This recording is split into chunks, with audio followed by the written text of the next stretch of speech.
I was faced with more and more of my patients getting sick with COVID-19. And what I told people all over, I said, listen, I can't let the virus slaughter my patients. I'm not going to do it. I said, there's got to be something I could do.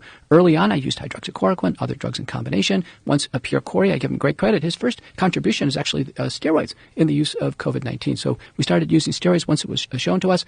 We added steroids. The data started coming on anticoagulants. And that's how I put it together. I'm telling you, Joe, every single one of my high-risk patients, I've always treated to prevent hospitalization and death.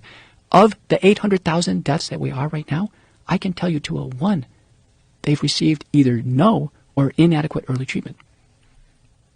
So, in your opinion, if your protocol had been established and distributed worldwide, if people had recognized that this is a way to deal with early treatment, you think that the overall number of COVID deaths would have been significantly reduced? I testified in the U.S. Senate, November 19th, 2020. I told Americans under oath that 50% of the lives at that time could have been saved. We were at about 250,000 deaths, based on what I knew.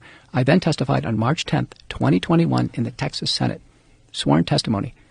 I upped that to 85% of the deaths could have been avoided. We know that because we carried out studies. We did one with Proctor here in Dallas-Fort Worth, where we demonstrated that even the early primordial protocols before the monoclonal antibodies, when we use drugs in combination, were associated with 85% reductions in hospitalizations and deaths compared to fair comparator groups. For death, we use the Tri-County Area and DFW averages age-adjusted. And for hospitalization, we use the Cleveland Clinic calculator, which is a very precise estimate of the risk of hospitalization.